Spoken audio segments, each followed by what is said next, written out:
Hello student, मैं राम नारायण एक बार फिर से आप सभी का स्वागत करता हूं एक नए वीडियो में।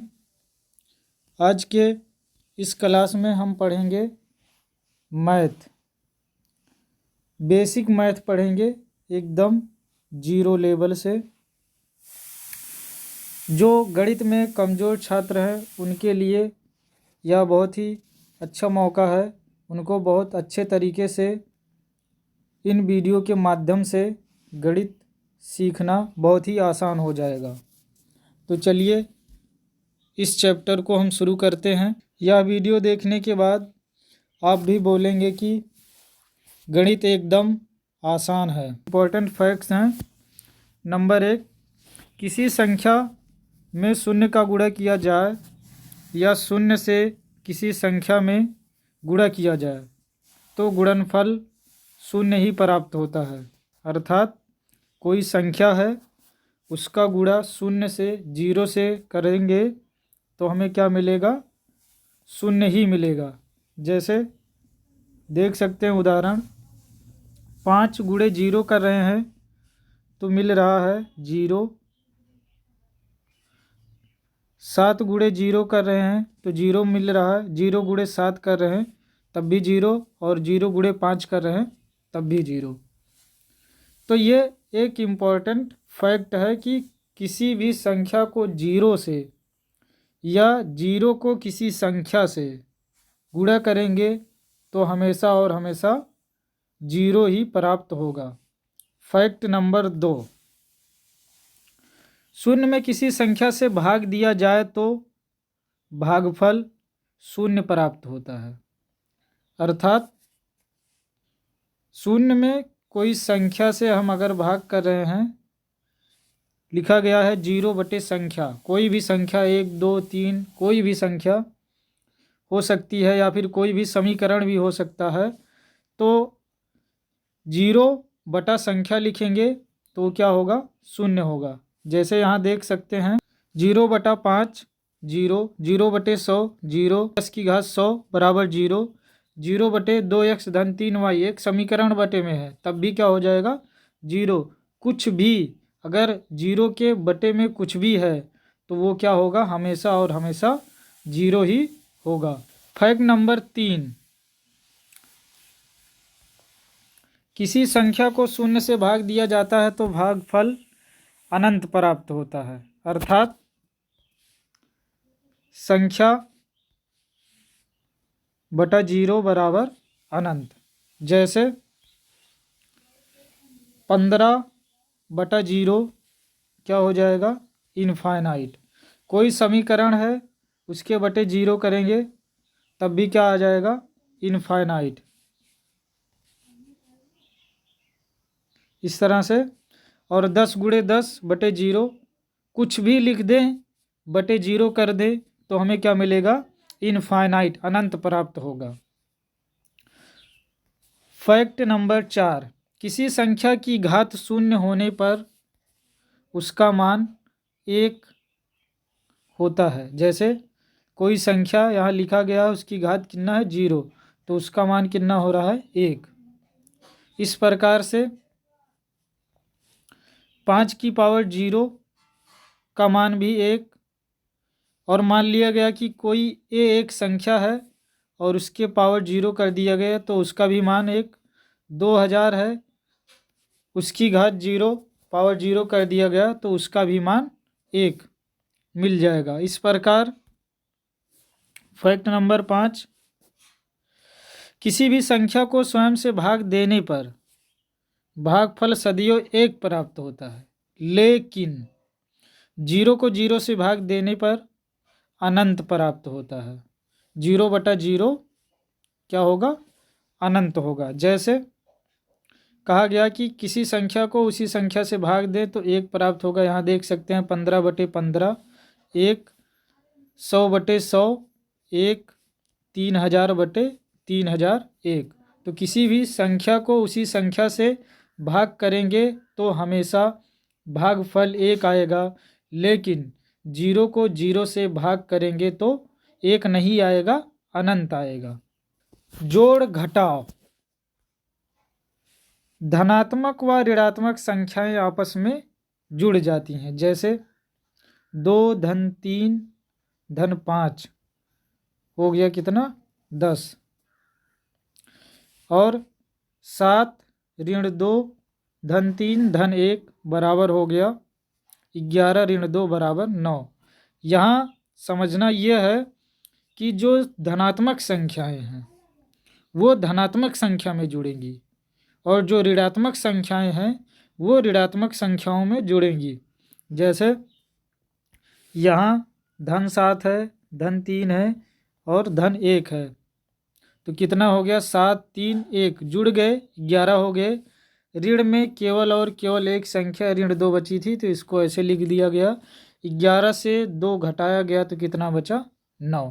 तो यही कहा जा रहा है अगर कई संख्याएं धन ऋण में लिखी गई हैं तो धन वाली संख्या जुड़ेगी धन में और ऋण वाली संख्या जुड़ेगी ऋण में। उसके बाद जो संख्या बड़ी है, बड़ी संख्या में से छोटी संख्या घट जाएगी और चिन्ह उसी का लगेगा जो संख्या बड़ी है। नोट में जैसे हम देख सकते हैं यहाँ पे, यदि किसी संख्या के पहले कोई चिन्ह नहीं है तो वह हमेशा धन होता है, तो वहाँ क्या होता है हमेशा धन होता है। जैसे यहाँ देख लें लिखा गया है 7, इसके सामने कोई भी चिन्ह नहीं है तो यहाँ क्या रहेगा हमेशा धन रहेगा। 7 के सामने हमेशा क्या रहेगा धन रहेगा। ये बात ध्यान देना, अगर कोई संख्या लिखी गई है उसके सामने कोई भी चिन्ह नहीं है तो क्या रहेगा धन रहेगा।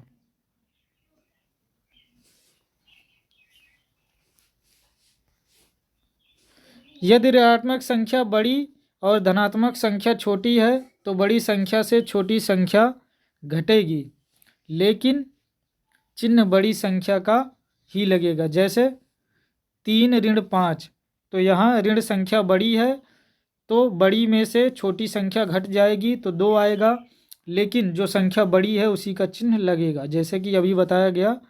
तो यहाँ ऋण 5 बड़ा है तो इसलिए ऋण का ही चिन्ह लगेगा। अब यहाँ भी देख सकते हैं ऋण 7 है तो 7 बड़ा है इसलिए ऋण लगेगा और 7 में से 2 घटा देंगे तो 5 आ जाएगा। गुणा, धनात्मक संख्या गुणे धनात्मक संख्या तो बराबर क्या मिलेगी धनात्मक संख्या। जैसे 5 गुणे 3 तो क्या मिला 15। यहाँ देख सकते हैं 5 के सामने कोई चिन्ह नहीं है तो क्या होगा धन ही रहेगा जैसा कि बताया गया है। ऋण संख्या गुणे ऋण संख्या तो बराबर क्या मिलेगी धनात्मक संख्या। ऋण 5 गुणे ऋण 5 और ऋण ऋण का गुणा क्या हो जाएगा धन और 5 तियाँ हो जाएगा 15। धनात्मक संख्या गुणे धनात्मक संख्या धनात्मक संख्या गुणे ऋणात्मक संख्या बराबर हो जाएगी ऋणात्मक संख्या। जैसे धन 5 गुणे ऋण 3 बराबर ऋण 15। इसी प्रकार से ऋणात्मक संख्या गुणे धनात्मक संख्या तो क्या मिलेगी ऋणात्मक संख्या। जैसे ऋण 5 गुणे धन 3 बराबर क्या हो गया ऋण 15। इसी प्रकार से यहाँ देख सकते हैं जब हम धन का गुणा कर रहे हैं तो धन मिल रहा है, ऋण का गुणा ऋण से कर रहे हैं तब भी धन मिल रहा है। समान चिन्ह का गुणा कर रहे हैं तो धन मिल रहा है, चाहे धन का गुणा धन से चाहे ऋण का गुणा ऋण से। जब दोनों चिन्ह समान है तो हमेशा धन मिलेगा और दोनों चिन्ह अलग अलग हैं। जैसे यहाँ देख सकते हैं धन का गुणा ऋण से हो रहा है और ऋण का गुणा धन से हो रहा है, दोनों स्थिति में क्या आ रहा है ऋण चिन्ह आ रहा है। तो यही चीज़ यहाँ से दिया गया है कि समान चिन्ह सजातीय चिन्ह का गुणा हमेशा धनात्मक होगा और असमान अर्थात भिन्न भिन्न चिन्ह का गुणा क्या होगा हमेशा ऋणात्मक होगा। नोट नंबर 1 दिया गया, यदि ऋण का गुणा सम बार जैसे 2, 4, 6, 8, 10 ऐसे ही करते जाएं तो हमेशा धनात्मक चिन्ह प्राप्त होगा। अगर ऋण का गुणा जो है वो सम बार किया जाएगा तो क्या मिलेगा, धन चिन्ह मिलेगा। यदि ऋण का गुणा विषम बार जैसे 3, 5, 7 इस तरह से तो हमेशा ऋणात्मक चिन्ह प्राप्त होगा। जैसे उदाहरण देख सकते हैं, ऋण 2 गुणे 3 गुणे 4 गुणे ऋण 2 गुणे ऋण 3 तो मिला कितना, 144।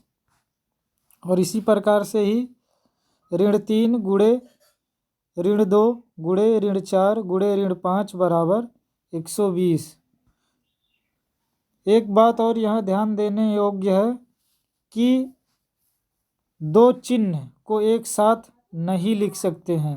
दो चिन्ह को कभी भी एक साथ नहीं लिख सकते। क्यों लिखेंगे, कैसे, कोष्ठक लगा के। जैसे यहाँ देख सकते हैं, गुणा और ऋण 2 लिखा गया है, गुणा और ऋण 5 लिखा गया है, तो क्या लगाया गया है, ब्रैकेट का इस्तेमाल किया गया है। इस तरह से लिखेंगे तो ये गलत माना जाएगा, गलत होगा, और इस तरह से लिखेंगे तो ये सही होगा। भाग, यदि अंश और हर के चिन्ह समान है तो धनात्मक मान प्राप्त होगा, और यदि अंश और हर के मान भिन्न भिन्न अलग अलग असमान है तो ऋण मान प्राप्त होगा। जैसे धन बटे धन बराबर धन हो रहा है। जैसे यहाँ दिया गया है धन 2 बटे धन 4 तो क्या हो जाएगा, धन 1 बटे 2 धन ही मिलेगा। और इस प्रकार धन संख्या बटे ऋण संख्या तो क्या मिलेगा, ऋण संख्या। जैसे धन 8 बटे ऋण 2 बराबर मिल रहा है ऋण 4। ऋण संख्या बटे ऋण संख्या तो क्या मिलेगा, धन संख्या। जैसे ऋण 8 बटे ऋण 2 बराबर कितना मिल रहा है, 4। ऋण संख्या बटे धन संख्या बराबर ऋण संख्या। जैसे यहाँ मिल रहा है ऋण 8 बटा धन 2 बराबर क्या हो जा रहा है, ऋण 4।